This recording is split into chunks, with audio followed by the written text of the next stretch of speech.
What's up, freak bitches, wherever you may be, however you may be watching? Thank you so much for giving us just a little bit of your time. I don't know why it is not wanting to fade correctly. There it is. What's going on, everybody? Loki has finally finished its run of 6 episodes, and boy, was it a pretty crazy 6 episodes indeed. A whole lot of stuff to go over, and here to go over it with me, as always, are my two amazing co-hosts. The first one being the Dowager Countess herself, Lady Cora. How are you tonight, ma'am? I'm having a great day. Beautiful summer day out. Looking forward to talking about Loki. Yeah, a whole, like I said, a whole lot of crazy things that went on over the course of this entire season, and the great thing about it is we now know without a doubt there's more to come. Also here to talk about with me is my hetero life mate. Me and him got some great news about the future of the Clerks franchise a couple of days ago. We'll probably do a brief thing about that at some point later on this week. That is my man, Jeremy. What's up, brother? Well, not to overshadow Loki, but it's exciting news. I actually pre-ordered one of the Clerks 3 shirts, and I have another Clerks type shirt coming, so that'd be perfect if that came in, and that's what I am going to wear during that.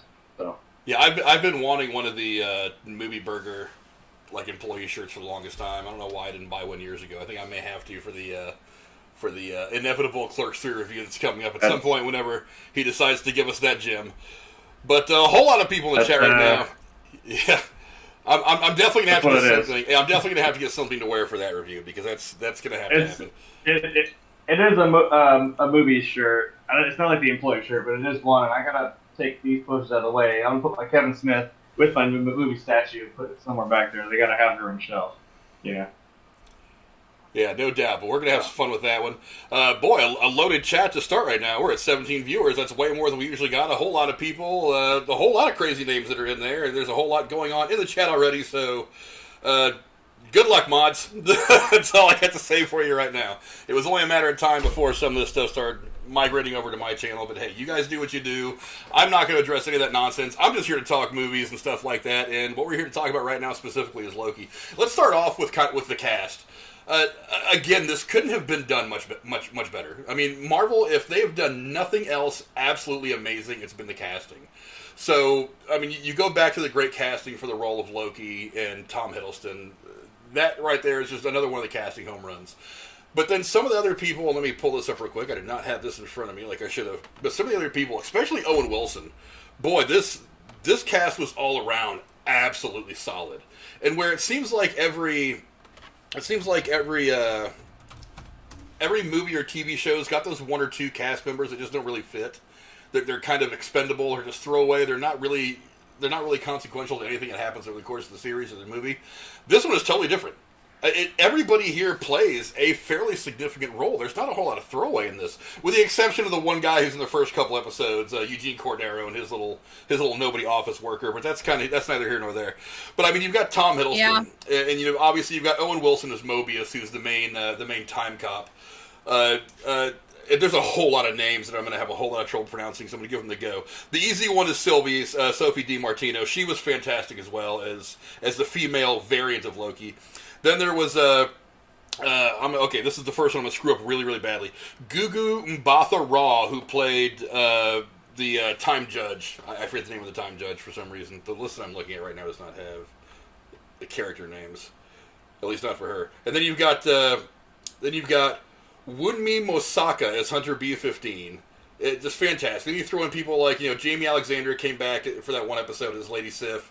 Absolutely fantastic to see her back in here. I really, really hope that they bring her back to the MCU in some way.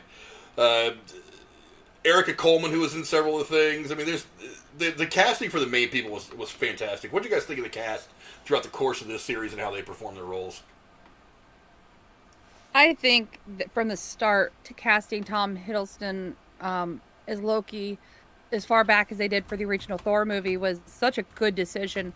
And it really carried through all through this miniseries in a way that I don't know, he embraced the character, and I can't say enough how well he's kind of become Loki in a way that is so believable. And everybody else they brought around him for this miniseries was a spot on, casting decision. Owen Wilson was a surprise for me. But I really liked him in this. He really had that relatable type character, someone you feel like you could talk to, but he was doing his job. And it was almost I don't know, it was very good, cohesive casting choices. I wouldn't have changed a thing. Yeah, Jeremy, what'd you think? There was, again, Marvel has been doing this at an expert level from the very beginning. What did you think of the cast of the series? Yeah, I mean, you can't go wrong with Tom Hiddleston. I mean, dude is an absolute gem. I mean, like, even when he's not being Loki, just himself, he's a cool ass person. Yeah, he plays this, sort of scorned, always trying to get away with something, and it just blows up in his face, which I relate to. Type of trickster god, I think the one that did surprise me was Owen Wilson, because I had not seen you since like the early 2000s. He just came and just kind of blew me out of the water as being, I guess, kind of like a secondary or bounce back between him and Loki. Yeah, it was awesome. Everyone else had me going. B-15 had a big, had a pretty good arc, being that she was one of the first ones that kind of, that didn't die, that got out of the little mind block these people had in there. That was pretty cool. And the judge, I want to hate you sometimes, but I kind of am like, all right, I'll hear you out, but I don't know. I have to see where the hell she went too. I don't know. She's somewhere. What season 2 is for. Yeah, the way this whole thing ended, one of the things I liked about it was very ambiguous, and then of course they had that post-credit scene after episode 6 that makes it very clear that we're going to be seeing more Loki at some point in the near future. But yeah, again, the casting, if Marvel has done one thing at a very, very high level throughout the entire course of the MCU, it's casting.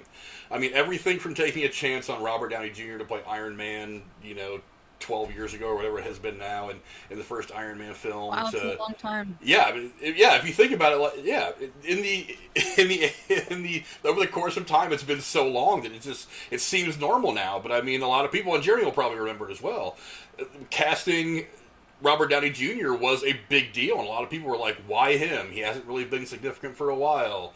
He's done a couple of things. At that point, he had done a couple of things lately that kind of turned a lot of heads and gotten a lot of people saying, okay, he can still act, but it wasn't anything, not to carry a comic book movie, especially one that they were kind of staking the whole franchise on. But yeah, they haven't done anything wrong with casting. I can't think of a single person that I can look at over the course of this MCU and think, I could think of somebody better to play this role. I can't imagine anybody else doing this stuff. And again, they've given us some really fantastic characters in this, specifically like Sylvie. I think she's a very intriguing character. I would love to see more of her in the broader MCU, but I really like her existence in this particular show. The way that she plays off. I would also love to see. Sorry. No, just the way that she plays off of Tom Hiddleston's variant of Loki. That right there, that kind of chemistry, you got to come across it. It really is luck to come across that kind of chemistry. So when you get these two people that can act across from each other like that, it's a gift, and you've got to make sure you use it correctly, or you can really screw the whole thing up. Mm-hmm. What were you about to say? I would really love to see what happened from the time the Timekeepers took her to when this series picked up, introducing her character. What journey did she go on? I want to see these, visually these disaster zones she was hiding in.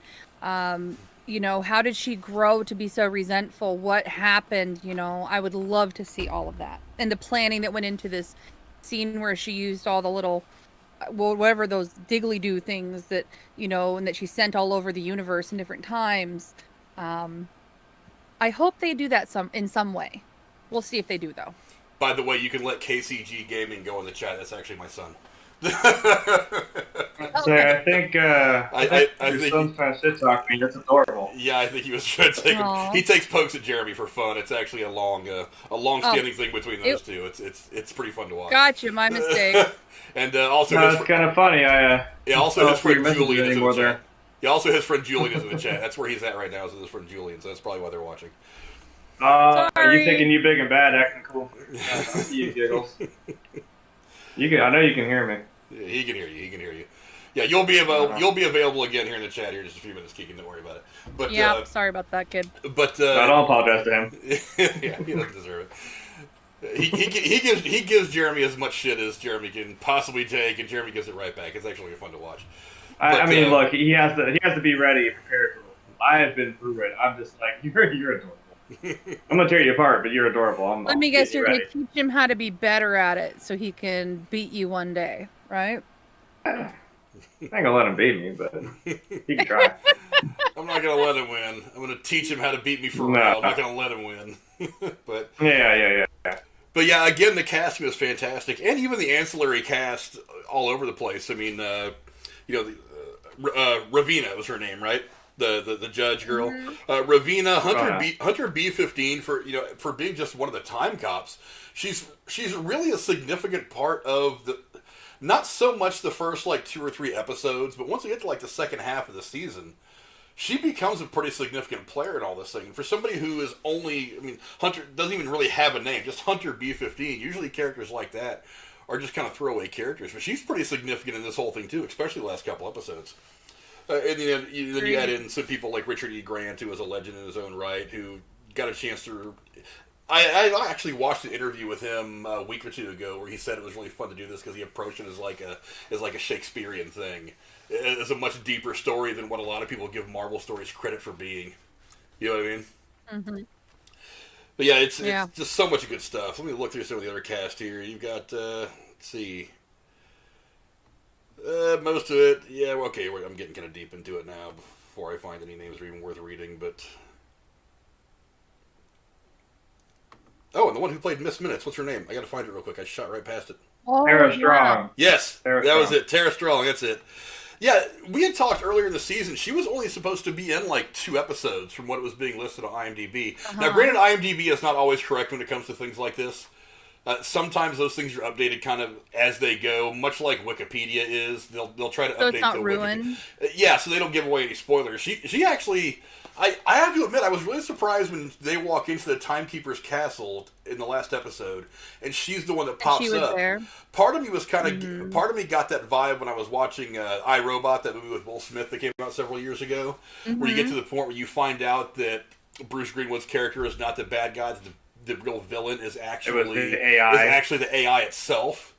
That's kind of the vibe that I started to get. I was like, wait a minute, is she the one that's been doing all this? Because that would be a bit of a brain fuck right there. Because I wouldn't have expected it to be her. Because the Timekeeper robots being kind of the red herrings, kind of a distraction, like that made sense to me. But I was like, really, is she the one that's really been in charge of all this the whole time? I was gonna say you wouldn't have casted someone like Tara. I mean. Maybe, but not cast someone like Tara Strong to play that character for... I mean, you'd walk in a booth for 10 minutes or read off like a couple lines for 2 episodes. I'm like, nah, there's something more here. And that was just me personally. There's something more to her. Go-between, though. Don't you think she was intentionally, I think she was supposed to be ever present in the TVA because she was the one way for, the one who remains to... really be able to get through to people quickly with whatever he wanted to do. She's like their little Siri. Yeah. In between. Yeah. Yeah, no doubt. But again, the cast for this show was just phenomenal. Again, it's just something that Marvel's done so well. That's it's just fantastic. I mean, they put this thing together great. Then the other part was the dialogue. It was actually written very, very well. I actually think, as much as I like WandaVision, how that has been kind of the pinnacle of everything MCU that has happened so far over the course of the Disney Plus series stuff, I thought this was almost as good as WandaVision in the writing. I think it was better than Falcon and Winter Soldier, but it was a lot closer to WandaVision than I thought it was going to be. There was a lot of deep philosophical stuff in here, much like WandaVision. Stuff that made you think about a lot more than just what was coming next in the action-y part of the story. And that's the move that we make to the next topic that I want to talk about is what do you guys think of the overall storyline of this season? Jeremy, what do you think of it? For me, I thought the plot, like you just said, the plot was very deep. There were many layers, and it was kind of beautiful how it unfolded. I could pinpoint 50 different moments in these 6 episodes where I had an aha moment, or you see some type of change in the Loki we know and how he is evolving himself in real time before our eyes. And I mean, you can't just manifest those moments easily with writing and acting and, directing. It takes all of those things in combination with the right actor. And I don't know, there's just this whole series was just beautifully done, and I'm gonna have to rewatch it probably 2 more times to really probably see everything. And I look forward to it, and very much look forward to a season 2. But they put this together in such a beautiful way that, I don't know, standalone is fantastic. Even if you hadn't seen the Thor movies, you could still kind of appreciate the character development of Loki in these 6 episodes. So I would say, like you said, it was right up there. WandaVision for me was still top tier of the 3, but this is a very close second. Yeah, it all worked really, really well for Loki, because it was very important what the overall story was going to be, because we've never really gotten to focus on Loki over the course of his time in the MCU so far. So the fact that we're taking Thor out of the picture, we're taking all the other Avengers out of the picture, we're taking Asgard out of the picture, we're just focusing on a very Loki kind of story. We were definitely treading on a bit different ground here, because he had always been kind of that secondary, that ancillary character every time we've seen him. And then, of course, the last time we saw him, he was getting his neck snapped by Thanos. So it's not just how do you bring him back, it's what are you going to bring him back for. And I thought the purpose of his character, his character's trajectory through this whole season, I thought was fantastic. I thought it fit him beautifully. It was kind of a mixture of something from a Thor movie and maybe some of that weird outer space shit that you'd have gotten from something like Guardians of the Galaxy, which makes perfect sense for him and all that. What is one of the parts about this story arc for the entire season that really jumped out at you, Cora? What is the one thing that really made you enjoy kind of this whole thing? For me, the idea that everything I know about the MCU is up in the air. Like you guys you've been with me the whole time, because I didn't watch any of the MCU really before I started doing reviews with you for WandaVision. I thought I understood what it was before we watched the series. And now I feel like everybody who's a fan of this content is with me and going, well, what does this all mean? Does this change everything we knew about the MCU? By discovering this TVA shit. And it just complete game changer, because they can take this in so many different directions. And I don't know, it just blew my mind that this 6 episodes can change everything about what we know, what we expect, and what will come for the MCU. Yeah, absolutely. Jeremy, what was the one thing about this series that really jumped out at you and made it so special for you? I think in the same vein that what WandaVision did, it's like that one kind of came in and it's like, I mean, like the line Loki said, okay, can we take a break so I can ask about 5,000 questions?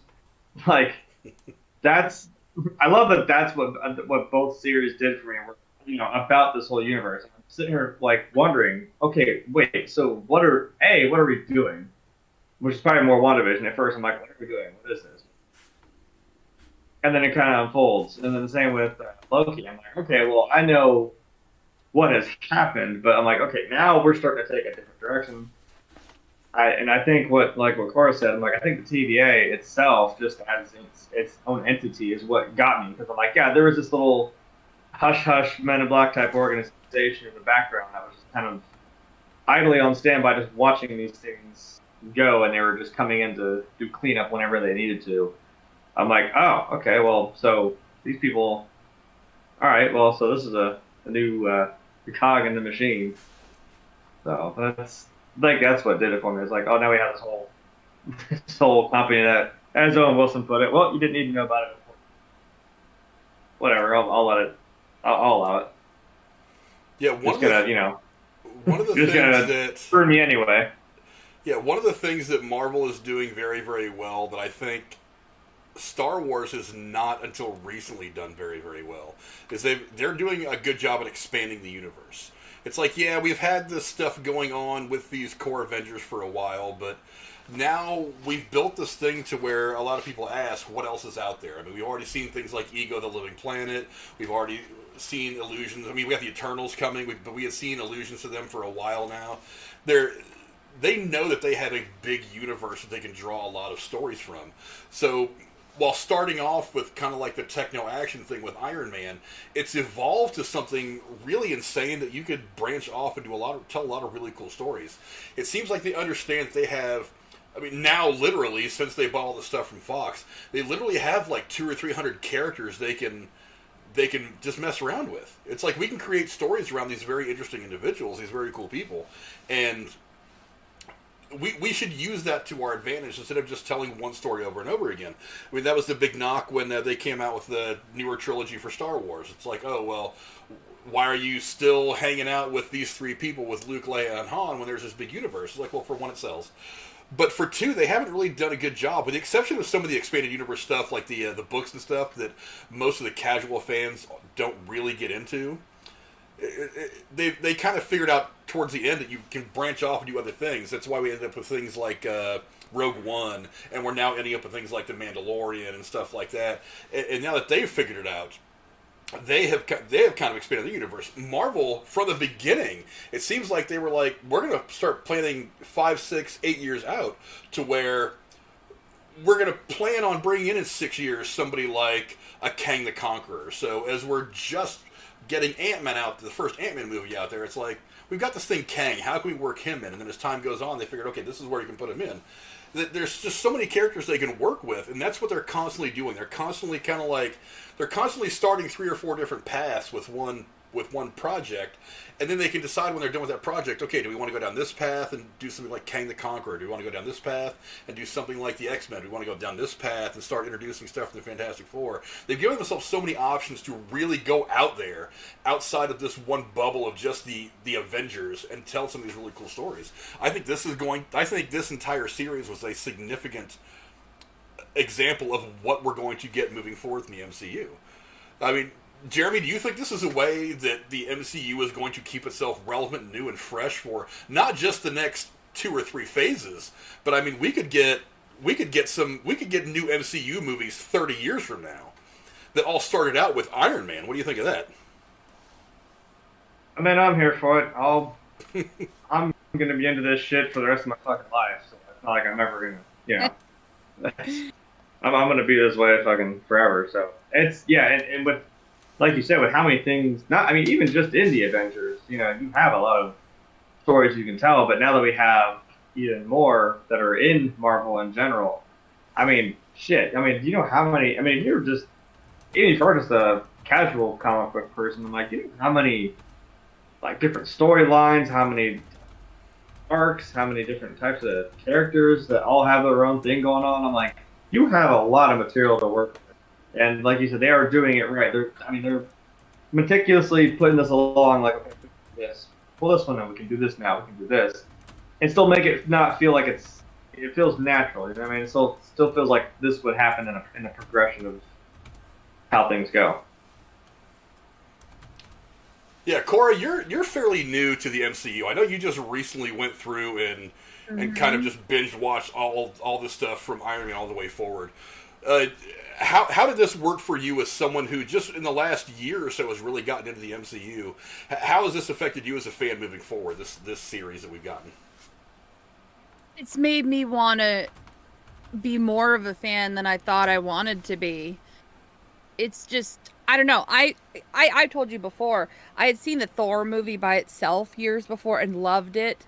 I also love, mythology and, so I had known about, the base story for Thor in the movies that they used in the MCU for a while. But anyways, I don't know, I'm a big fan of almost everybody in MCU now, and I feel like I'm an MCU nerd, which is surprising, but we reeled her in. You did.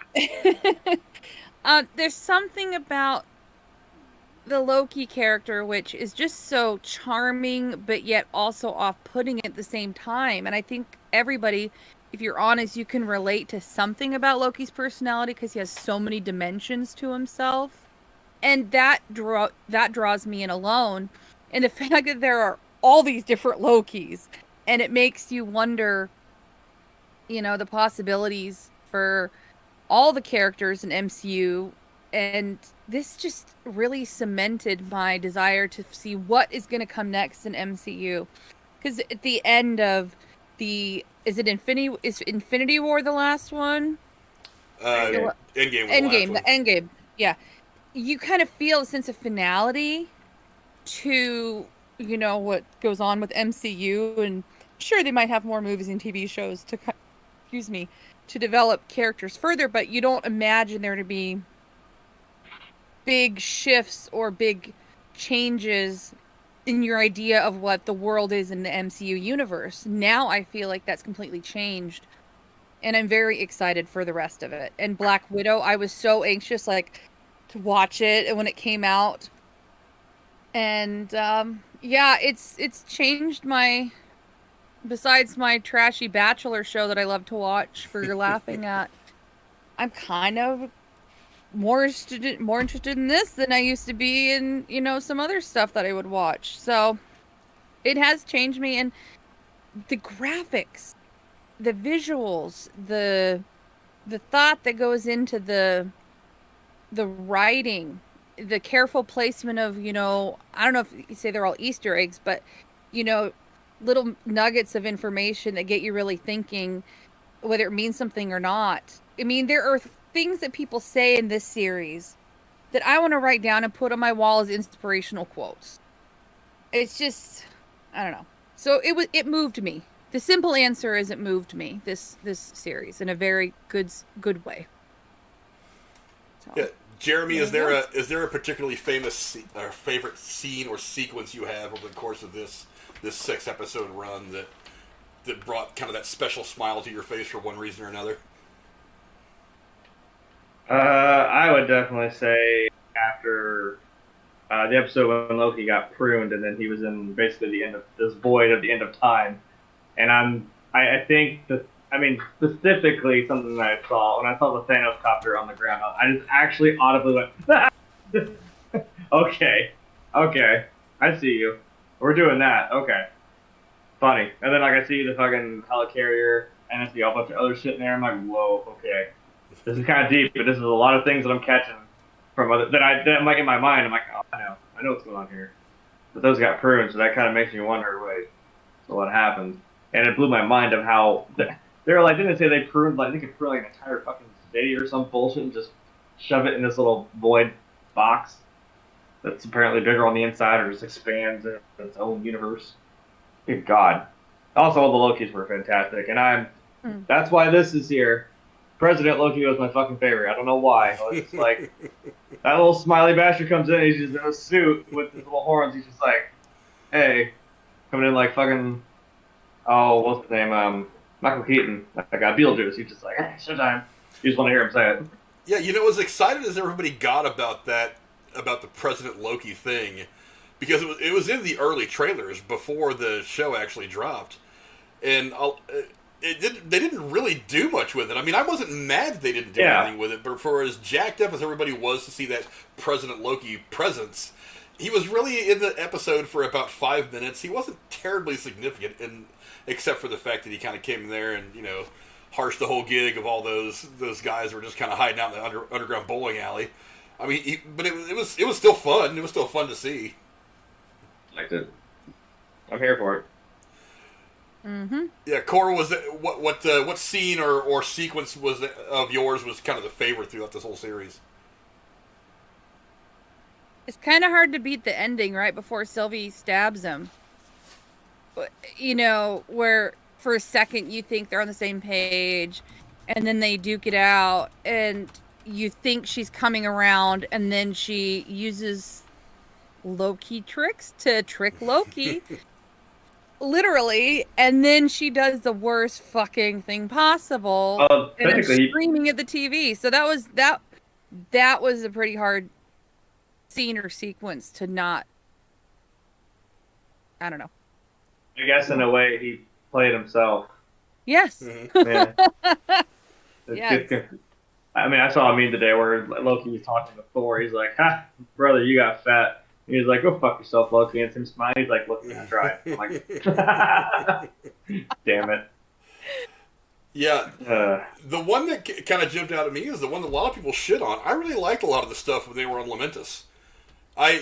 Now, for one, visually, I thought it looked amazing. The idea, and there's one of the pictures. Yes. There's one particular picture that's floating around in the slideshow that's on the screen right now that I really like. It's as they're walking towards the city, trying to find that ark, and this like big giant chunk of rock, this meteor is slowly just driving itself into the ground. It's like some of those visuals I thought were really awesome. I really liked the color palette, how everything had kind of this purple thing going on. I really liked that episode a lot more than a lot of people did. You know, a lot of people kind of shit on it because they were like, it was a slow episode, not much happened. And I'm like, well, every It one was of less these... busy, and it literally focused on the two characters and how they interacted more than anything else going on. True. There was a lot of interaction between those two that set their relationship going forward, which is another thing that was very, very important about it all. But, I mean, like I said, every one of the Disney shows that we've gotten so far has had that one episode where it's kind of a catch-your-breath episode. They give you one or two good-sized spoilers, and they gave us one or two good-sized spoilers in that episode. And then they kind of just put the pieces in the final spots where they need to be for that big push towards the end of the story. And I thought it served that purpose very, very well. Like I said, visually, I thought it looked really cool. The big reveal about everybody at the TVA being a variant, I thought was something clearly significant to the story, because that's one of the things that makes all these people question their role in the TVA, from B-15 to Morbius to everybody, really. I mean, that was a big reveal. So I actually really liked that episode. The fact that everybody else hated it, I always thought was kind of stupid. It's like you got to pay more attention, I think, anyway. People should pay more attention to what that episode was meant to do. And there's an episode that in every Disney Plus Marvel thing that they've done. It's like WandaVision was what, episode, I think 7? Was it 6 or 7? That everybody was kind of like, that one was just kind of a dead episode, not much. Well, I mean, it wasn't really. I'll have to go back and watch it again to get specifics. But I mean, they did the same thing there.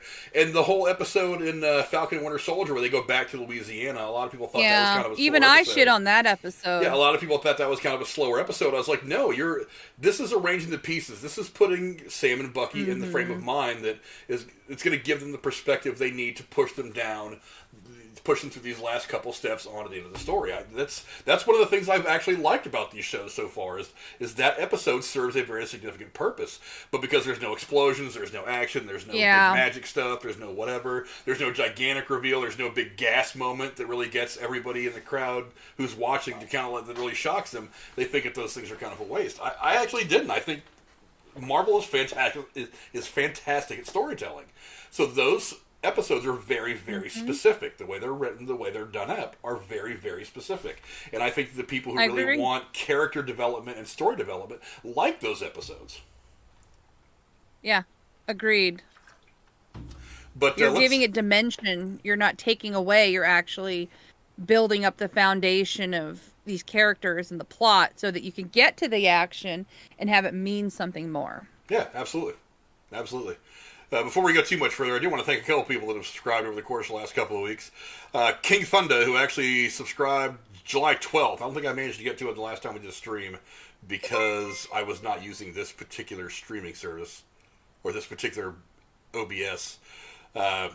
He subscribed. Thank you very much. Also, today we've had, let's see, I don't know if they're showing up on the screen or not. We've also had Ronald Booth and Inspector Todd. Those will be showing up on the screen here in a minute. So thank you guys for subscribing. We hope you guys like what you see. Again, it was a busy chat going in. It sold out a bit now, but not too worried about that. And obviously go down to the chat and let us know your answer to some of these questions. I mean, what were your guys' favorite storylines? What were your favorite characters? What did you think of all this stuff? Because they did, they really put a lot out there. A lot, not quite as much as WandaVision, but definitely a whole lot of character, a whole lot of potential for future stuff to come in this series. A whole lot of questions, and let's talk about some of those questions that we're kind of left with after the ending of all this. Number one is where did Ravina go? It's like she's packing up her little bag. She's obviously getting the hell out of Dodge. I didn't get a good look. Is it Ramona or Ravina? Ravona. Ravonna. Oh, no. Yeah. Ravonna. Okay. I'm saying it wrong. I'm sorry. It's Ravonna. But It's okay. yeah, she's packing up her shit and she's getting the hell out of Dodge. Did you guys happen to get a good look at what she's packing away? Did they focus on it at all? It was the files that Miss And- Minute gave her or told her to read that she got directions specifically from He Who Has Remains, knowing that she wanted the files about the history of how the TVA was founded, and she literally said, well, these are the things he thinks you would that will do you better or that will give you more. And she goes, oh, okay. And she's packing them up and taking them somewhere. And she took the stick that Mobius tried to attack her with, so she's got one of the little pruning rods too. Mm-hmm. Yeah, so the big question is where the hell did she go? I mean, is she I going don't on? know. Does she still believe the lie so much that she feels like she's the only person who can carry it forward? Does she now understand the real nature of it all, and now she feels like she has to try to make it right? Or is she just? I'm guessing. Or is she just kind of like broken now, and she's just going to be this crazy person out there pruning people who she thinks shouldn't be around? And she's got her temp pad, right? Whatever Yeah. access she had on I specifically think hers. she- Yeah. I think she's gonna go somewhere where she can read the files, and I have a feeling she's gonna try to come back and take the TVA over. That's my guess. Well, she's gonna come back to a nasty surprise that Kane the Conqueror is sitting in her fucking seat right now. So, but she can walk in and Mobius is gonna be like, "Who the fuck are you?" Like, Yeah, that'll be Yeah. that'll be a shock. yeah. She Yeah, would and just as lost as Loki. Maybe they're gonna have to team up and be a buddy time cop season 2. So I don't know. Maybe. Yeah, and that leads to another question is, obviously when Loki finds his way back to the TVA towards the end of the episode, it's made very clear that Mobius doesn't seem to have any kind of an idea who he is or where he came from or what they've been going through for the last 6 episodes. Makes me so mad. Yeah, Oh, what it's do He didn't get his jet ski. Damn it.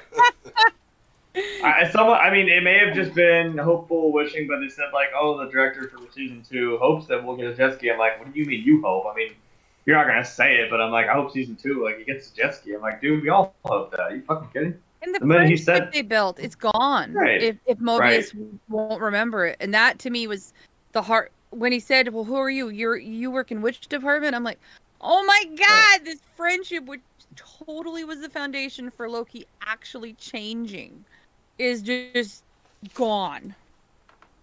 I just want him to get his jet ski and walk up and be like, "That's all I want." Well, I want him to remember Loki. They can go ride jet skis together. I feel like there might be some way, or at least I mean, I know that would be that'd be a plot point to know. Okay, well now we have to start over. Loki still knows all this. Well, I don't know. Does he? Here's the thing though. Does Mobius know he's a Loki? Because that was the whole reserved judgment he had about him in the first place. Because he's like, well, you could be lying to me. Maybe you're not. This could be some bigger play you're doing on me. If he doesn't know that, maybe he would be a little more open to believe him if you start telling him all this, as opposed to him, because he doesn't know who the hell he is. So he's just like, so. We could even just talk about the jet skis, Well, and then he'll go, "Oh, he knows." that leads to another question: is he another variant, or is he the Mobius that we have had throughout the course of this entire season so far? Because you have to figure if. Shit, Or- that didn't well, even I occur mean- to me that it could be a different one. Okay, this is one of the reasons why I don't like time travel. Or because she, at the end, kills he who remains, the one that remains, has that altered time. This is why I don't like time travel. There's too much what if, there's too much what about this, there's too much but that. This is why I hate time travel.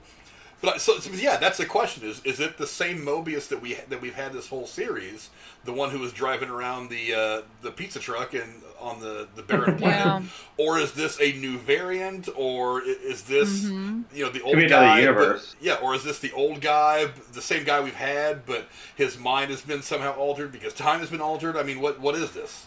So that's another big question. Oh my god. Again. I don't know. Why I hate time travel. I don't know. And the other thing is, if she was so proud of what she did, why the fuck did she drop to the floor and start crying? Well, again, I mean, if that was your entire, that is all your energy, your time, your emotion, all that shit was focused your whole life to get to that point. And you did it, and it was kind of just like, okay, we're done. Because then I'm like, I don't know if she really truly knew what she was doing. I feel bad for just kicking Loki out that door. Yeah. Some part of her probably still felt bad about that one. Yeah, and that of course leads us Agreed. to another question: is we last see Sylvie, she has run through the one that remains with that sword, and then she's just on her knees dealing with the immediate aftermath of everything that has happened up to this point, and that's the last we see of her.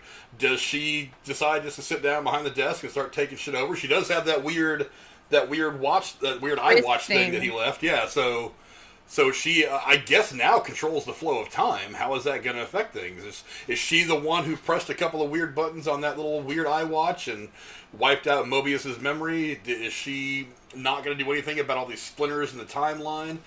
What is her? Yeah, where does she go from here?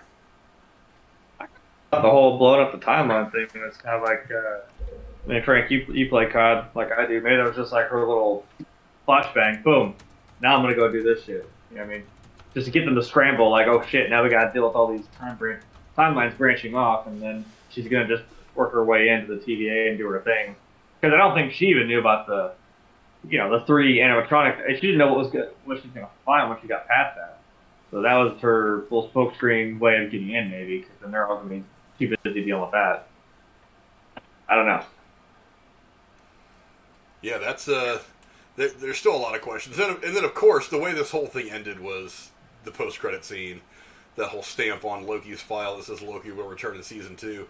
That's interesting to me because so far they've been very non-committal about the Disney Plus stuff. It's like, I know one of the reasons they probably wanted to, I'm sure it's probably going to happen anyway. They were going to do some stuff on Disney Plus to help boost the platform, to help sell it and get subscriptions up. I get it, but are they committed to doing more than just one season of anything? It's still kind of up in the air whether we're going to get another season of what was the first one? WandaVision. It seems like we're not going to, the way everything has played out, because we're going to be seeing obviously more of Wanda and Vision in subsequent stuff coming up, especially with Doctor Strange coming up. But Falcon and Winter Soldier, I mean, do we have a second season? They're moving forward on a Captain America 4 for whatever that's worth. We don't know if it's going to have Chris Evans in it. We've heard that he's in talks to come back and do some more Captain America stuff. We don't know what that's going to be. But we also do have an entrenched Captain America now with Sam Wilson, so could it just be him? But they were very, very clear at the end of this stamp, Loki will return in season 2. So is that them just saying no more Loki in the MCU, in the film stuff? That if we see him now moving forward, it's all going to be the Disney Plus stuff? Because I feel like getting him and Thor on screen again is probably too good. Look, you've brought him back to life. You may as well put him and Thor on screen together again at some point. I would like it. Yeah, so, yeah, what do you guys think the plan is for the character moving forward as far as Marvel is concerned? My guess would be that he might get a cameo, but otherwise they're going to save it for season 2. I don't know. I don't think there's a logical place for him to cameo right now. With any What of about stuff, the Doctor Strange one? Doctor Strange is already going to be really, really full. Actually, he is supposed to be in the Doctor Strange thing. They did just release that. Yeah. So, God, So Doctor Strange is going to be even more full than I thought it was. Because you're already going to have... That's what I was saying. Because isn't the title the multiverse? I mean, Multiverse of Madness. So maybe he's the person who goes to Doctor Strange and explains what the fucking TVA is and tells him what's going on. Yeah, it's possible. God, I don't even know. It's we're just guessing right now with not knowing anything about what these movies are actually going to be story-wise. But I don't know, it's possible. God, Doctor Strange is going to be awfully crowded. I mean, it's going to be like Captain America Civil War. It's going to be like an Avengers, 1.5 They're kind probably of thing. going to have a third Doctor Strange movie. Oh, they're going to make a third anyway. Follow up. They're going to make a trilogy of almost everybody, I'm sure. Yeah, the meme I keep seeing is Sylvie, like, on the fucking ground, and she fucking stabbed Kane the Conqueror. And it's like, yep, Sylvie just caused the next 10 years worth of fucking bullshit for us. Thanks. Like, yeah, at least. So. She's going to make Thanos look like nothing. Kane's gonna make him look like nothing. Someone brought up a good point to like, even though he may or may not have just been bullshitting, he would just willingly offer them the fucking Infinity Gauntlet with the stones, and I'm like, that should terrify you more than Thanos. He was just like, here. Yeah. And Thanos had to go through so much bullshit to get those stones in the first place. I'm like, 2 people had to die to get just 1 stone. yeah, and I'm like, he was just gonna give them that. Like, you want that here? You don't just give that up, dude. Even if they were just paperweights in the fucking TVA, dude, you don't just hand those things out. Though. Mm-hmm. It's not a souvenir. Yeah, I know that Tom Hiddleston What do you think, just Frank? Well, Tom Hiddleston just came out recently and said that he would play Loki for the rest of his life, and I'm sure that as long as I saw that. as long as the character's still would. making money, I'm pretty sure that Marvel wouldn't mind that. But again, narratively, he's got to fit. I mean, there's going to come a point where I think he's going to get killed somewhere. Yeah, but this is the Marvel Cinematic Fake Death universe. There's only 2 people that have managed to stay dead. And there's even, like, word that even all those 2 are going to come back. It's like, I mean, Coulson died, and then he's not dead. He basically Iron runs Man? Agents of S.H.I.E.L.D. There's Black even Widow's talks, definitely gone. Natasha died. You know what? She's definitely gone. Like I said in the Black Widow review, there is a reason why I expected to hear a whistle back in the post-credit scene of that movie. Because I absolutely 100% believe that... Look, like I said, they're already talking to Chris Evans. It's been widely reported that he's been in talk with Marvel to do something else Captain America related. They don't know what yet, as far as if it would be a flashback, if it would be a whole new movie. There's word about maybe they would go back and do like a prequel movie talking about one of his missions during World War II. That it would be one particular mission that would have ramifications on the MCU moving forward. I don't know about that. That's a possibility. I think that Robert Downey Jr. is going to come back at some point. I don't see why he wouldn't. Here's the thing. It is comic books. You kind of just take deaths. I mean, it is shocking when someone dies, but it's like you kind of have to take it with a grain of salt because it's comic book. You don't just stay dead. There's some way to get someone back. I mean, we kind of got Vision back. We technically got Gamora back. I'm like, yeah, with this whole thing now being blown out, you could be like, oh, this is an alternate Tony Stark. There's ways around it. Not that they wouldn't come back. I mean, it's not they're going to full commit to another 10, 11 years of shit. But yeah, one of the things that really shocked me they might. Yeah, one of the things that really shocked me about Black Widow is there wasn't at least a small cameo by Robert Downey Jr. because at that point Tony Stark is still alive. So I was really surprised. Or anybody there wasn't some from kind the of Avengers. Yeah, I was really surprised that there wasn't a small cameo in there from somebody else. That was because there was all kinds of rumors saying that Robert Downey Jr. had done some small things, probably some kind of a small funny cameo for the movie. I think they'd even had him on set one day just to kind of screw with people. He was just there walking around and talking to people, not necessarily in costume, but he was just there, which is all it takes to get people like us talking about it for 6 or 8 months. But I mean, unless they're gonna like completely redo what happened in Endgame and Infinity War. Like, go back and change it and bring all of them back. I don't see them bringing Iron Man and some of these other people back. I could see them going back and trying to alter the timeline, maybe. They'll do it. It's going to happen. Like I said, they're already in talks with Chris Evans, so he's going to come back in some form. There's probably some stuff that's already been talked about, like, very quietly under the table over drinks somewhere at Spago's in Beverly Hills. Between Kevin Feige and Robert Downey Jr. or somebody that represents him about how they could possibly do it. I'm sure the writers have already scribbled some things on the back of some pizza boxes or some cocktail napkins about how you could do it. Basic storylines. I'm sure it's all there. Whether they do it or not, I don't know, but I'm sure it's all there. But there's this other elephant in the room. I guess it deserves some discussion. You know, Debo Samuel mentioned in the chat. So, like, Loki really loves himself, huh? I mean, we talked about it a little bit for the last couple episodes, but I mean, what is it with do you love yourself? Are they really separate people? I don't get it because she is a variant of Loki. So if one Loki falls in love with another variant of Loki, is that weird, or is it? It would have different DNA. They wouldn't actually be related on a genetic level. So what's the difference? Well, I wonder if it's something that could cause the universe to implode. Because I mean, I don't know. That seems like it. Well, they did have It that seems- reaction on the whatever Jigamajoo charts when they touched. True. yeah, that's the thing. so The maybe- moment that's what I'm saying is the moment that relationship forms, that's what causes that variance that attracts them to let them know where they're at in the first place. So that right there becomes a significant thing in the timeline. So we can't just walk past that and say, okay, the season's over, that's done. No, it's got to mean something in the future. What do you think that's going to mean? Because even Kang said, like, wow, to have the both of you here at the same time, like, that's true. That's wild that two of you are here or have managed to be together this long. I don't know. You know, I thought it was like a Star Wars thing. Like maybe specifically those two for some reason are like the dyad. They're the two parts of that one whole that make it means something. You know what I mean? Like with Rey. I like that. With Rey and Ben, they were the two halves that were supposed to.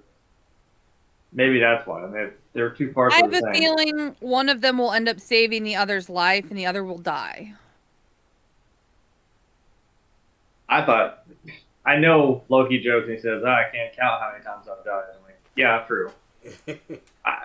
I'm going to be a little upset, but I'm kind of like, we've been down this road before, so.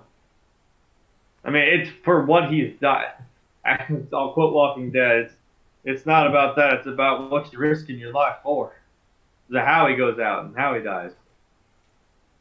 I don't know. Maybe it'll be for something different. He'll do a little selfless act and self-sacrifice for something better. He kind of seems to have a bigger grasp on things now. Seems to want to.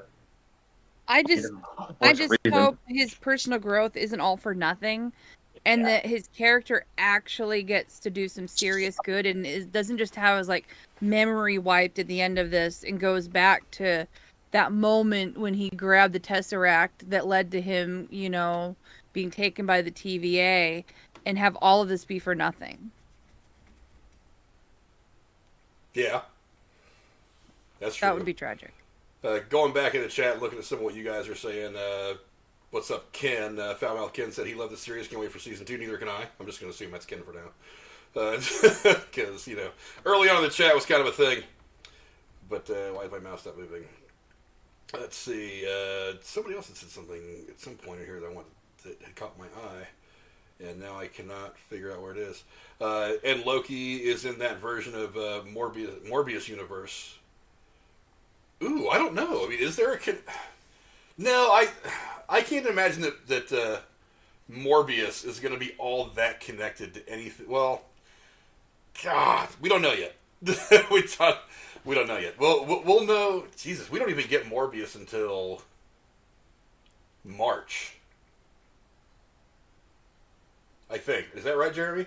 Isn't Mobius the name of the guy, or are these different people, Morbius and Mobius? TSS mentioned Morbius. Mobius is Owen Wilson's character. Morbius is the living vampire who Jared Leto is playing, and he's got his movie coming out, and we all are kind of confused as to whether it exists in the MCU or not, because that first trailer that came out, it obviously had Michael Keaton's character from the first Spider-Man movie, which Spider-Man exists in the MCU. So there is a great level of confusion as to whether any of this other stuff that Sony is doing actually exists or is connected in any way to the MCU. So I guess I don't know. That's an interesting question. Is there going to be some other connection? I really don't know, but we're gonna have to see. That makes me have even more questions. Yeah, but TSS says he thinks we're going to see Loki in the main film. In the main films as Doctor Strange 2, and then we won't see him again for the next team up. I don't even know if we're going to see him in the next team up. It did come out in the last week or so, Jeremy, that he was going to be in Doctor Strange 2. Okay, so he said he meant Mobius. Okay, but I mean, they're both, as far as we know, they're both in the same universe. So who the hell knows? But yeah, again, that's going to be kind of a crowded movie for being a single character, one of the standalone films. I feel like he's got to at least play some sort of big part to it, because that is the reason for this movie, is that this has all been thrown out of whack, and now Doctor Strange is going to probably figure out some sort of way to like maybe deal with this, and obviously Loki's going to have to be some of it. And it might just be all these people that we're seeing because this movie's packed. I mean, it could just be like we're seeing different multiverses, we're seeing different things that could be happening. I feel like it would be kind of weird if he wasn't at least a big part of it. You know? True. Being that he technically caused it, in a way. True. I don't know if maybe he can do some orange wibbly woos with fucking Mobius and get his.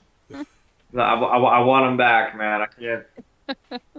I got so attached to him. I can't. It's upsetting me. Mm-hmm. Yeah, JCS Footrep says so much Marvel yet to come. Yes, indeed. Like again, there is such a big universe out there that you can explore and have fun with. So much more. So many more comic books. That's true. R.I.P. Stan Lee. Absolutely. I mean, Stan Lee, I think, would be proud of the direction the MCU is going right now. TSS also he could said, have actually maybe written some of the ideas for this kind of stuff. well, I mean, he they're did. using it basically. He did. He Yeah, wrote comic books.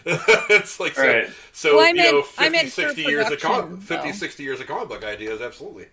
But he also said that he told everyone the main message of the story is before you can love anyone, you must love yourself. Loki just took it literally. Well, yeah. It's like, again, it's just so I don't know how that works. I hope that they I hope that they explain that, not explore it necessarily, but explain it in the second season. Like how if you love a variant of yourself, how does all that work? I don't know. There's too much there. Let's see. There was something else I wanted to read. I forgot what the hell it was. But yeah, TSS said he meant Mobius. He got the name wrong. But Yeah. I'm interested to see what comes next. I really, really am. Me too. I think it's going to be. I like the fact that they're committed to a second season. And I'm guessing they were committed to a second season as they were getting the first season written out. They were like, okay, we're going to do this. We're going to say season number 2 is coming. We're going to leave these things kind of open and ambiguous, and we're going to let this be a longer. We're going to commit to a longer running show that's going to go multiple seasons. I like how they did it. That makes me actually think it's less likely that we're going to see Loki back in the MCU in some kind of significant form. Because if he's going to exist primarily in his own series on Disney Plus, then I think it's way less likely he's going to play a significant role. Like, I mean, Thor: Love and Thunder is coming up. Wouldn't it make perfect sense to drop him in that in some fashion if he's accessible to you? True. But there's no word that he's been on set for that I know of. At least nothing I've seen. When does the Doctor Strange movie come out? Do we know? I wrote down a bunch Because of I'm stuff. trying. I don't think it comes out until next. It's like next spring. Yeah, it's not this year. It's next Okay. spring. Okay, yeah, I kind of figured. I'm trying to wonder. Obviously, we just know there's going to be a season 2 of Loki, but I'm wondering the timing of when those might come out. Maybe they might cross a little bit. I don't know. I imagine maybe Loki would be not until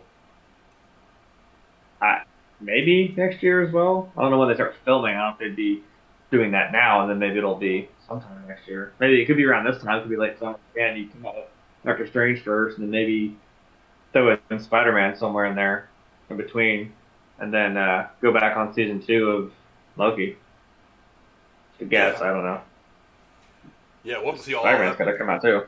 Yeah, we'll have to see how all this plays out. Because again, I mean, what we had been hearing throughout the course of WandaVision is that WandaVision was the first act to this broader story that was going to be told over WandaVision, Spider-Man, and eventually Doctor Strange and Multiverse of Madness. But this seems to have played really, really heavily into it all. And now that we know that both Wanda and Loki are going to be making some kind of an appearance, it's like, why did we not know ahead of time that this was going to be some kind of a significant thing? Because just on the surface, looking at it like that, it seems like this had way more to do with a Multiverse of Madness than anything that Wanda did during WandaVision. Oh, amen to that. That's why I'm telling you now this is out. I'm like, I think that scene where she's sitting there finally flipping through her little book, and then she hears her kids scream. I'm like, is that it? Is she somehow hearing them through like a different multiverse? Like, there's one where maybe her kids didn't die, and now they're asked. Oh, like she's trying to connect with another multiverse, and she can. Now she's opening up her mind. Yeah. Okay. And maybe she just heard her kids and was like, holy shit, what is... I mean, she seemed kind of surprised, like, whoa, wait a minute.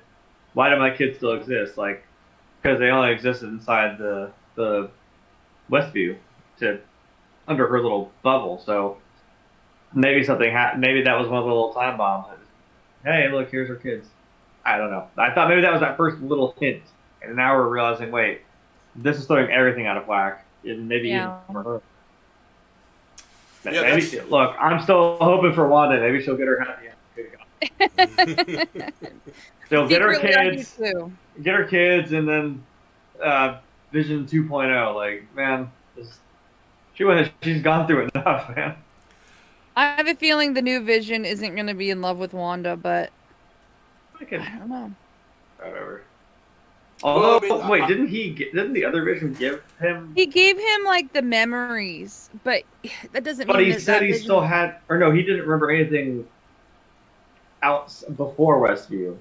Mm-hmm. But I mean, that means he remembers everything in the show, and they still seemed, they still remember. They still felt like they still had this connection to each other. But then why did he fly off and leave her?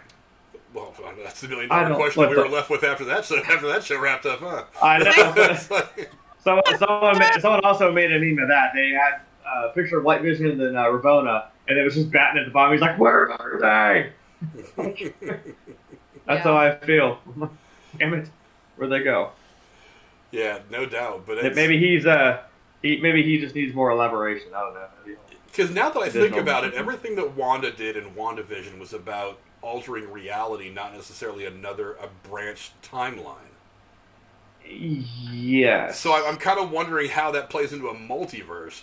Now, Well, as you said, when she's 'cause, yeah, sitting there her- reading that book in the post-credit scene, and she hears her kids, maybe she discovers the multiverse in that moment, and I get that. That's a possibility. It doesn't say Maybe, anything outright. yes. That's a possibility. That's valid. But it seemed like Yeah. everything that happened in Loki had a much bigger effect on the multiverse than anything that Wanda did. Yeah, but it also didn't. I mean, I think Cora mentioned this at one point. I mean, we know Wanda's magic is red, and isn't the Reality Stone? Isn't it red? That was the whole subtle hint that this is just reality controlled.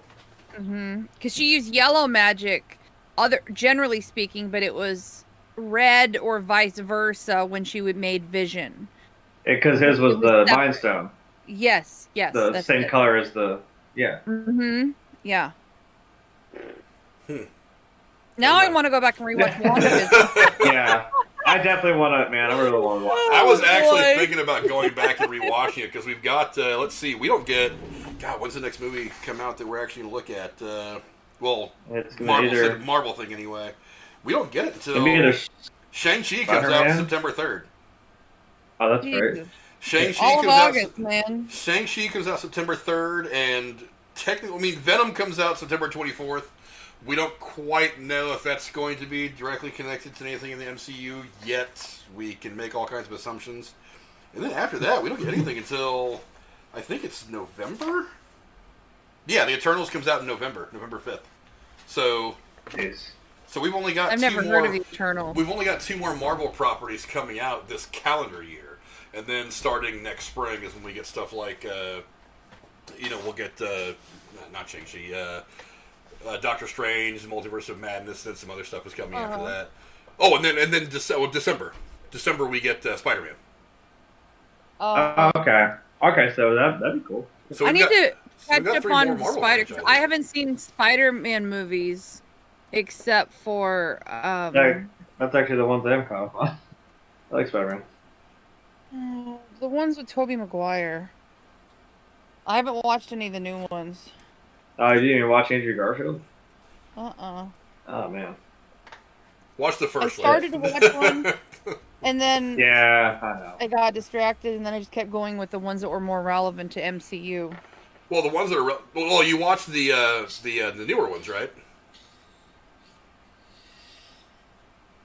Coming Home, Homecoming, Yeah. something. Homecoming and Far Yeah, From Home. that one I did watch. Okay. Yeah, but I are there other ones? Am Well, I there's missing Homecoming something? and there's Far From Home. Far From Home is... And now No Way Home. Yeah, Far From Home is technically speaking the last movie of Phase 3.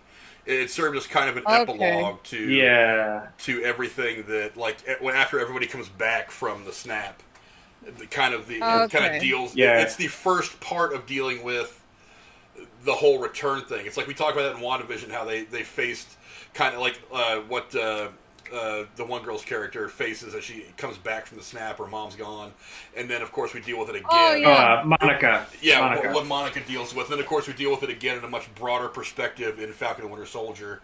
So, but that was kind of the first thing that served as kind of an epilogue to what happens after everybody came back from the snap.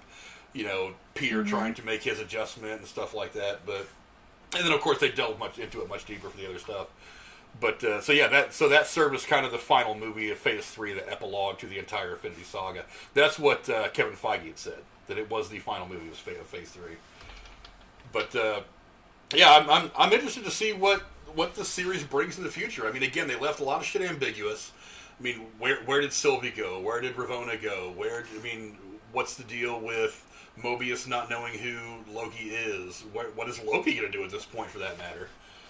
Because the interesting thing is when Loki walks up to them and they're sitting there having that discussion in the big crazy library, neither one of them knew who the hell seemed to know who the hell he was.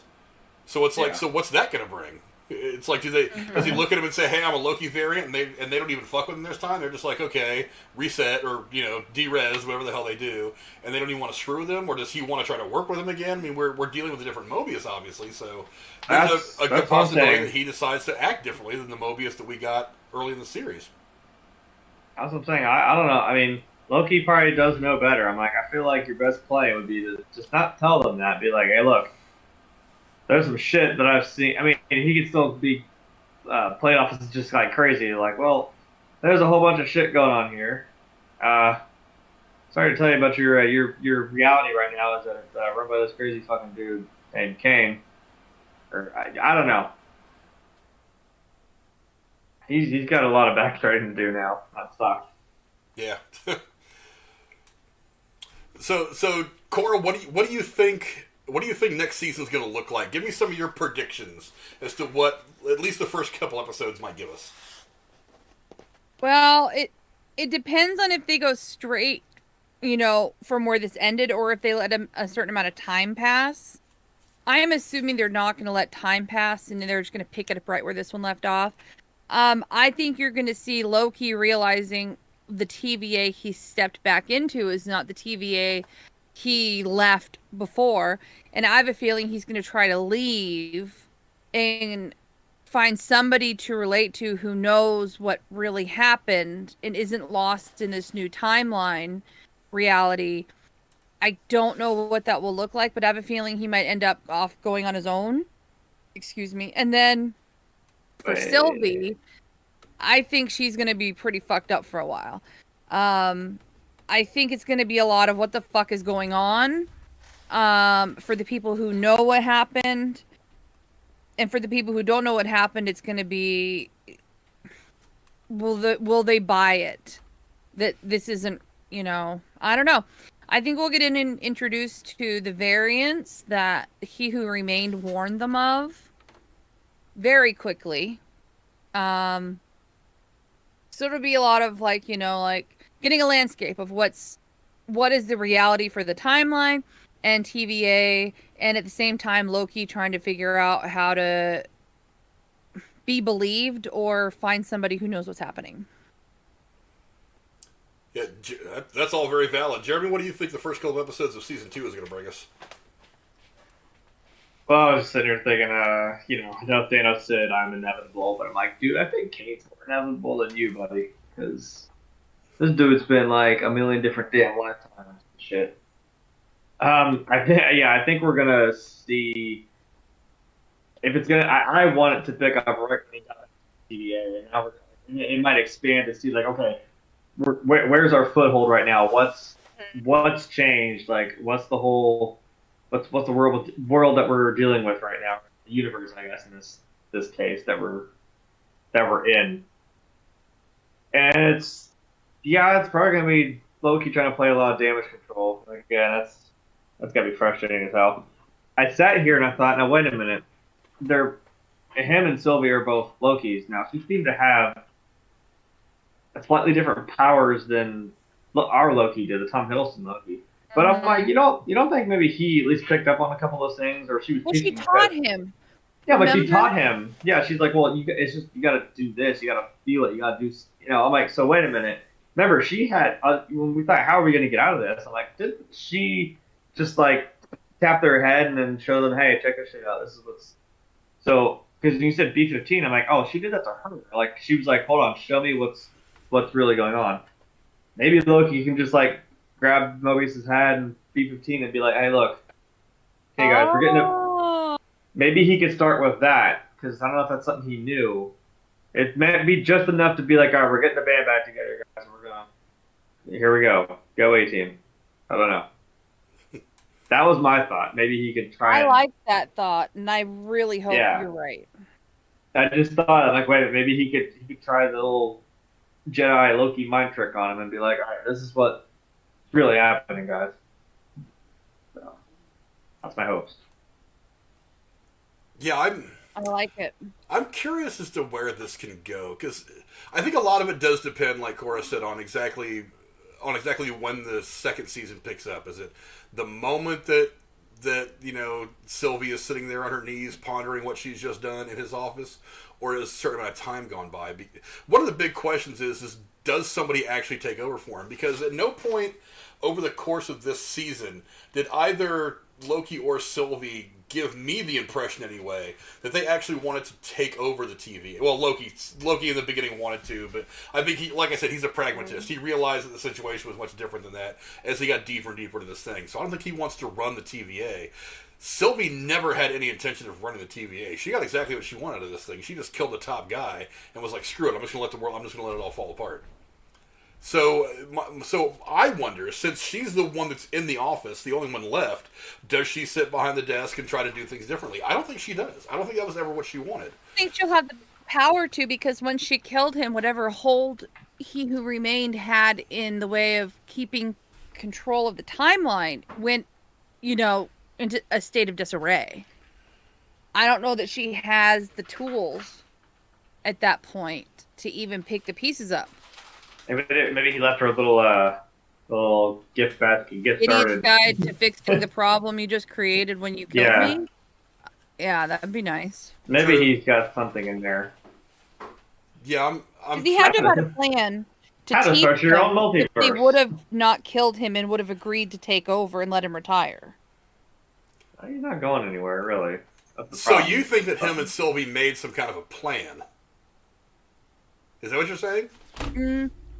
I'm just saying I think he might have, when he knew they were coming to find him, and he knew that they could be the answer to him getting retirement, he may have written something down or had something in place to train them with. And then maybe she'll find that, even though she killed him, and maybe that will be the key to helping her undo her giant fuck up. But that's what I'm saying. I don't think that she never. Why would she look around if it was never her intention to actually take over the TVA to begin with? Who's to say she doesn't just get up from her knees and just walk away? Oh, I agree. I don't know if she knew what she was going to do after that. I think I said that was her whole focus, and now I'm just kind of like, you know what you're going to do now, there, champ? I don't think you do. Yeah, you just threw away your only chance at a real life by getting rid of. You could fix this. You could fix this for yourself. I guess if you have the power to do it now, if you really wanted to, I don't know what his powers do. He just kind of said, I just sit here and I just kind of watch and just observe. I'm like, but you could intervene, correct? I don't know. But he didn't want to. Right. He's like, I'm not gonna just. What do you say? He's like, I can't do it just based off my opinion or what I feel should happen. I let them do that, and it's like, if they get a little too far from the line, we just kind of, like a video game, you get the hard reset and oh, back to that checkpoint. Here's more about the timeline integrity than any individual's life. Yeah, he's not making it. Everybody's disposable to him. Yeah, it's just we're just trying to keep this thing going. We're not. How we do it. Also, just my whole focus is keeping it in line. Well, you got to think, just in the order that these things are going to come out, we're not going to see season 2 of this until well after the events of Doctor Strange and the Multiverse of Madness. So assuming for a moment that at the end of the Doctor Strange film that we see him fix this crazy thing going on with the multiverse, he may not. For whatever reason, it may end up continuing on past that film. But assuming for a moment that he actually fixes the multiverse and puts everything back in some kind of one distinct timeline, how is that going to affect where Loki and Sylvie find themselves once we pick back up where these people are at in season 2? That's a great question. So yeah, there's nothing to speculate and we can do right now anyway, because there's still other things that are going to happen in the MCU that are going to affect where we find these characters in a year when we do get a chance to see them on screen again. They might surprise us. I assume we're not going to see a second season of this till probably 2023. Well, no. If they've already committed to season 2, they've probably already got writers and everything on it. So I would imagine that we're going to see this probably in the fall of next year. That's my guess. Okay. I would guess they're already writing it. They already know how things are going to go. I mean, obviously the writers already know how things are going to go in the next couple of Marvel properties that are going to come out. The most important one being Doctor Strange 2. So knowing what they know about how that's going to go, they've probably already started at least writing the first half of season 2. So, Do you think it's possible that we may not see the Loki we know in the Doctor Strange movie, but Sylvie might end up showing up in it? I think they said Tom Hiddleston specifically is in the movie. Okay. So it's not just a variant of Loki that we're going to see in the film. It's actually going to be Tom Hiddleston's Loki. Now, it's not saying it couldn't. That still doesn't say it couldn't be a variant. I mean, every variant we've seen so far, except for 2 or 3, if you count the kid, has been a Tom Hiddleston-looking variant for the most part. Well, maybe 3 or 4, but I mean, for the most part, all of these variants of Loki have looked like Tom Hiddleston. So it could be another variant of Loki. But they did say specifically that Tom Hiddleston has a role in the next film. So, again, we don't know if that's going to be a significant role. It could be kind of a glorified cameo. We don't know yet. We're going to find out with everybody else next spring when the movie drops. But I don't know. I mean, like I said, there's a lot that's going to happen in the MCU between now and then that is going to dictate where season 2 starts, where it progresses, how it progresses. It's going to be awfully interesting to see some stuff go on over the course of the next 6-8 months. Before we even see a trailer for a season 2 of Loki. Do you think they'll announce when they're finished with season 2 before they just to say, okay, this is when we're premiering it? There will be some stuff in the trades that they've wrapped filming on, whatever. I mean, I know they just recently wrapped filming on what thing I was hearing about? Black Adam. I think Black Adam just wrapped filming. That's not MCU, but I mean, I've been hearing that they wrapped filming on that already. They wrapped filming on the Eternals a while back. They're filming now at Pinewood in Georgia. They're filming Wakanda Forever. So, yeah, everything. I think the next 2 or 3 things that we've got coming out, they're already in the can. They're ready to go. So good. Or they're in post production if nothing else. If they're not in the can, but yeah, I mean, there's still a lot of stuff that's going to come out. I don't think Eternals is going to play that much into this. I could be wrong. I mean, because again, you're talking about the space magic stuff, and that's Loki's bag. I don't imagine that Shang-Chi is going to have a whole lot to do with it. I think they're going to kind of... Isn't that more of an origin story, you said? Yes and no. I mean, we were exposed to the Ten Rings in the first Iron Man movie. So, I mean, it wasn't a huge exposure. The Ten Rings is the group that kidnaps Tony Stark and makes him try to build the weapon for him. So, I mean, we've already been exposed to the Ten Rings. Now we're just going to get the Ten Rings organization fleshed out a lot more. They're going to be more significant than they ever have been in the MCU. I think they ended up cutting a lot of the references out of Iron Man 2, but the ones who give Ivan Ivanko his fake passports and IDs and tickets to the car race to confront Tony Stark, there was a Ten Rings tattoo on that guy. So, I mean, they've been significant at several points throughout the MCU.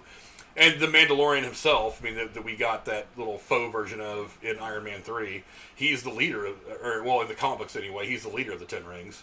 So I would imagine that we're going to see... Actually, I think it's pretty certain. I think it's even been mentioned in a couple articles. We're going to see the real Mandarin at some point in Shang-Chi.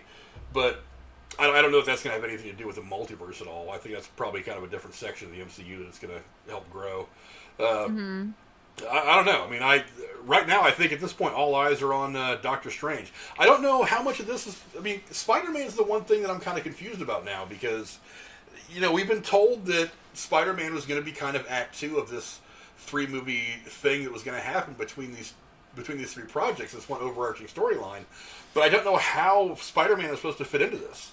I mean, like I said, Loki has had way more of an effect on things that we can see than WandaVision has had, or that we can imagine that Spider-Man's going to have. Because, I mean, we keep getting these rumors that we're going to have, like Andrew Garfield and Tobey Maguire pop in there, and they're playing their own version of Peter Parker. But does that mean that he's dealing with the multiverse? How big of a deal is the multiverse going to be? There's so many things that are just really up in the air. So many questions that keep us from making any really good guesses as to what's coming forward. I agree. But we're going to see. Anyway, that's us talking about just breaking down everything that we saw in 6 amazing episodes of Loki. Season 1, Season 2 is upcoming. I wish I had a screen grab of the post-credit scene to put up there, but I didn't bother getting one. But, I'm really excited that they're committed to a Season 2.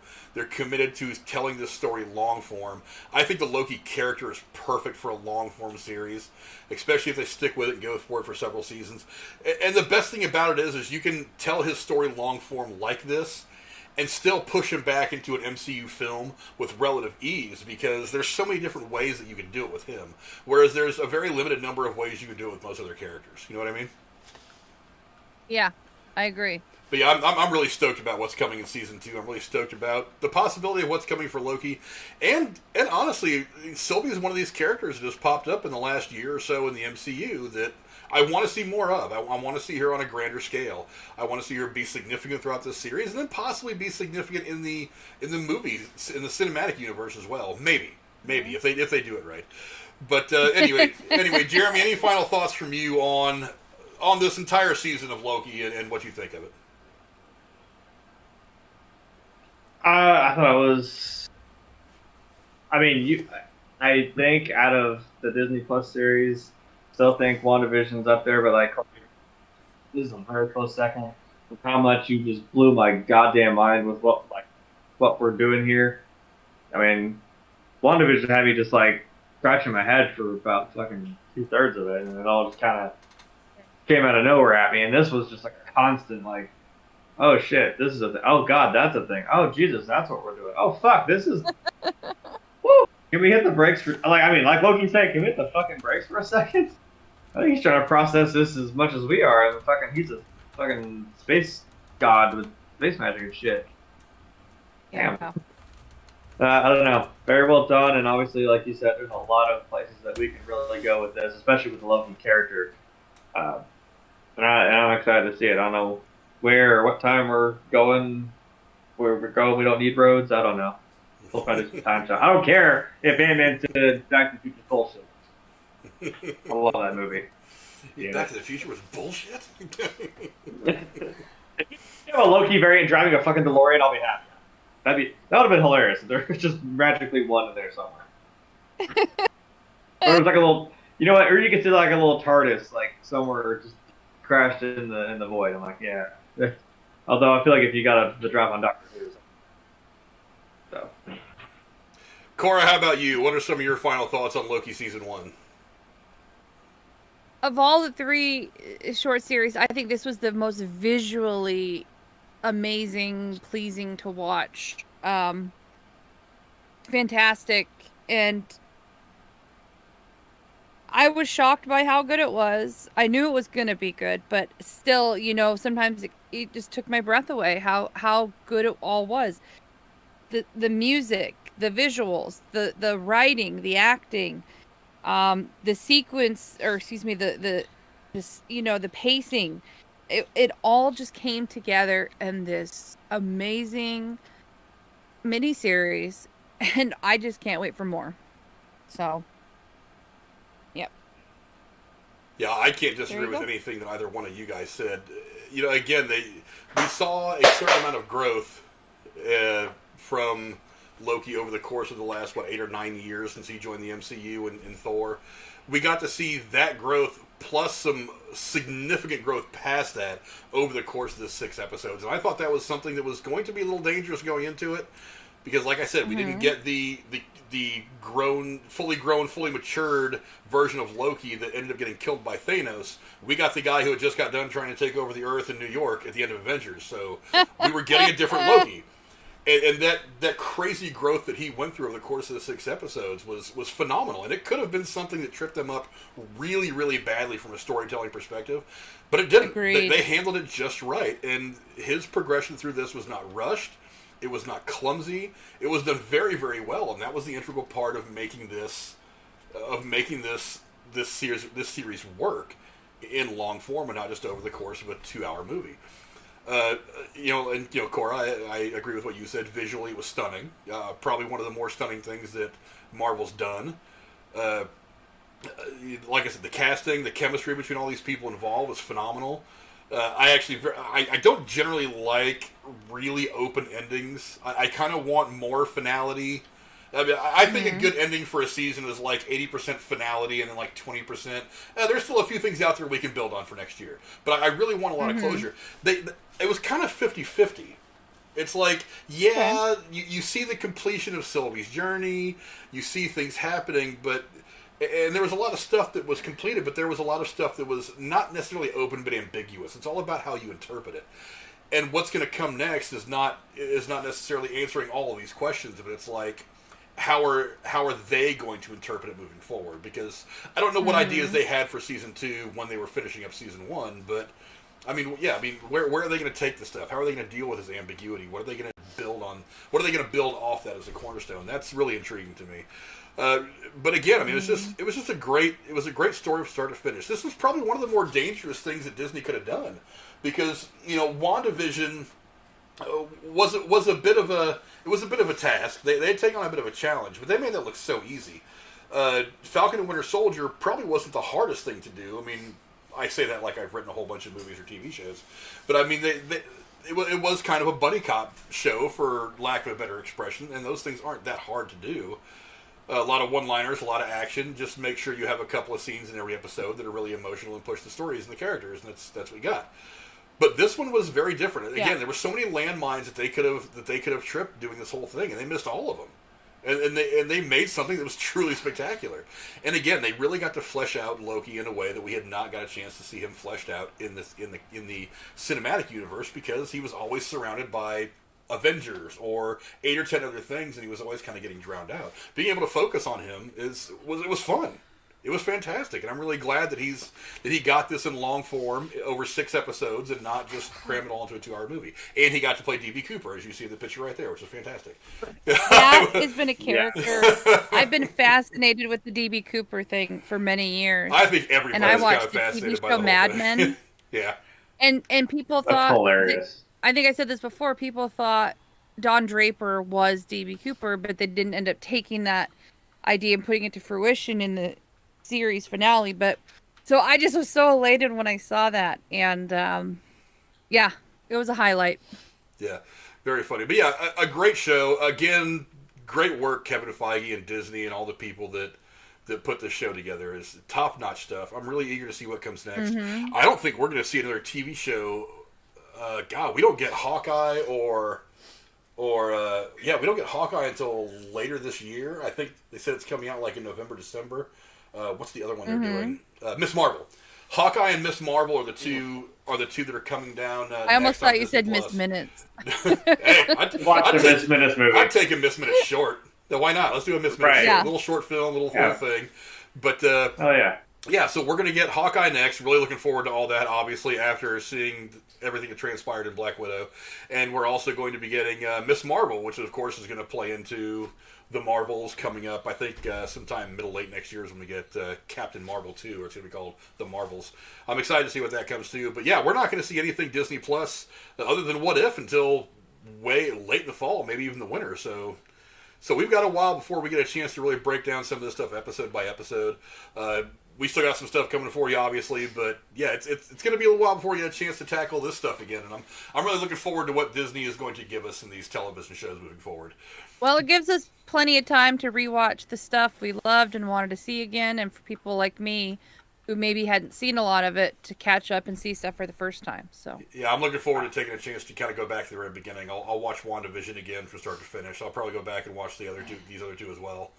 But just some great stuff that Disney's doing right now. And if you're a fan of great storytelling, then Disney's got that by the balls right now. I mean, they're telling the best stories that probably have ever been told in cinema. So, and Star Wars fans can hate me for saying it, and I love Star Wars. Don't get me wrong, I grew up on that stuff. But I mean, this is you can't really argue. This is the best franchise that has ever been in movies, and it's not because they got lucky. It's because they're crafting great stories. But the James Bond franchise is right up there. To me, it's as good as this. Yeah, but I love the James Bond movies. Yeah, but it's only recently that the Bond movies have started to have like things that have connected the movies. It seems like every Bond movie is its own thing, so you don't have to see the 20 James Bond movie. Yeah, you don't have to see the 20 James Bond movies that came before it to understand this movie that just came out, that kind of thing. But the last couple of movies, they have been kind of interlaced. So, but yeah. Okay, so you're saying the interconnectivity of the MCU is what's really valued here. Oh yeah, gotcha. It's I could never in a million years do what Kevin Feige and these guys have done. It is the hardest thing to do, to put together a cinematic universe that is coherent. Mm-hmm. I mean, for as much as I like the X-Men stuff, they didn't even try. It's like they didn't even try to keep that shit in a timeline. They were just like, whatever. This guy's dead in this movie. He's 12 in this movie. He's 50 in this movie. He's dead over here again. Even though they take place in all kinds of crazy years, they didn't even try. And that is one of the things that kind of ruined the last couple of movies. Can you imagine what the world would be like if Stan Lee hadn't existed or hadn't done what he did? Like, none of this would be. It was Steve Ditko as well. It was a bunch of people. It wasn't just Stan Lee. We would certainly be missing a couple of these characters, which would make the MCU look a lot different. But again, I'd never heard of the Steve guy, so if you go look at it, there's been 2 or 3 really significant people in Marvel's history that created some really important characters. Now, Stan Lee is probably the most important. But there have been other people along the line that have... It's not just creating the characters, it's also writing the stories and stuff like that has made these things significant culturally. So, yeah, I mean, it's... But Kevin Feige and these guys, they've done a fantastic job keeping all this stuff in line, keeping it in check, making it all fit. Mm-hmm. I mean, it's putting together it's putting together a 5,000-piece puzzle that most of us couldn't do. It's like... You ever put together one of those puzzles with, like, no border? Because, everybody likes to start with a border. Yes. It's like that's what they're doing. Is there's no border. There's no end. There's no limit to what they can do with this. There's literally a puzzle the size of a universe out there, and they're just putting it together piece by piece, and they're doing it great. I'm loving what they're doing. I was gonna say even Doctor Who's kind of that way, but even this guy's probably trust me, because it is time travel and time and space and shit. Yeah, but it's a big. Absolutely. But thank all of you for coming in. We had a really busy chat early on, and then it kind of settled out to what we usually get in our viewer count. And I'm very happy that so many of you stayed around through all that. Before we go, Jeremy, what have you got going on the internet? You're doing some gameplay stuff again. Yeah, finally. Although the way I want to do it, I'm still trying to work that out. But yes, I'm doing some gaming things. I still was just kind of dicking around with Turok. I, like the rest of us, are still waiting for that Lego Star Wars game to come out because they're just not saying a damn thing, which is annoying as shit. If I figure out how to get other people, because I can do single player with just myself, but if I can figure out how to get Sharkbait in here and some of my other buddies, we're dicking around in GTA, we're starting to do some Minecraft stuff, so, just that's why you follow me on Twitter. That's where you'll find it. I'll let you know. You can find his link. I don't think I've updated this particular video, but I did update it on the one that I keep on my computer, where it's got his Twitch on there as well. His Twitch is the same thing as his every other handle. It's Grim Tuesday 23. So go to Twitch, go find him on there and watch him play. That's why I say the name. It's all the same. I'm not hard to find. I know you like that. It's my little quip. Just skywrite Grim Tuesday 23 and Jeremy will come knocking. You need your own bat signal. That's what you need. Yeah. That's what you need is your own bat signal. Oh my god, yeah. I get like a projector. I love it. You know what? I'll predict a little skull in the bow tie like somewhere on the wall. Damn right. Cool. That's what we need. And to the Dowager Countess. And the Dowager Countess, Lady Cora, you had a great show as always, ma'am. What have you got going on in the near future? Absolutely nothing. Just stuff with you and Drew and living life. Life's good. So what's the word on the podcast? I know you've been working on that for a while. I'm working on it. I had some family stuff come up. My brother's getting married a year early, quite suddenly. And so I'm having to help him plan his wedding. And he called me up this last week and said, I need your help desperately. So now I'm being part wedding planner for the next 2 weeks. So once that project is put to bed, the podcast I'm really excited about, but like I said, family comes first. You know how that goes. So you don't turn your back on family. Exactly. All right, the memes aren't gonna stop.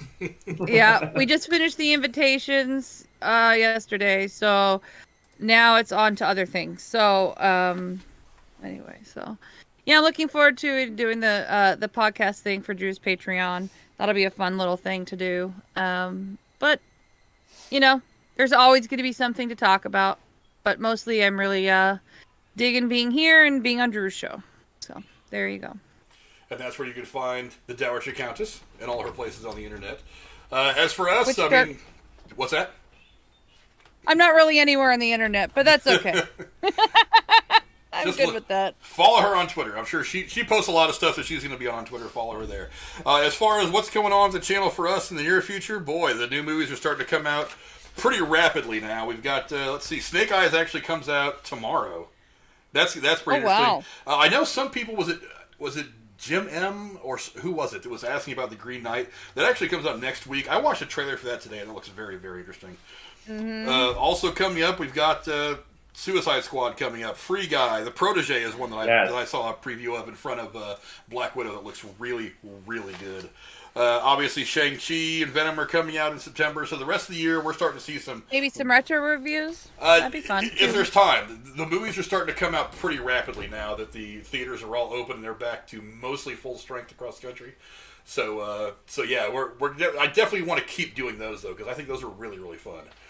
And and obviously sometime around the first of the year there's going to be some different things that I want to try on the channel, but I'll bring you guys up to scratch on the details of some of those things as we get a little bit closer. Obviously, some other people I want to try to get involved and stuff like that. Some people from around the community that you might know. But all that stuff's coming over the course of the next 6 or 8 months. I think 2022 is going to be a really cool year for growth for this channel. And then really just come back. Keep hearing us talk movies. I'm going to try to do more news stuff as well. I haven't really been getting into the news stuff because for most of the last year and a half, there wasn't any. Everything was on hold because of the pandemic. But now that there's more news coming out, I want to try to get into more of that. So keep coming around. And thank you again to all the new subscribers, Inspector Todd, Ronald Booth, King Thunder. Hope you guys come back and get some more. And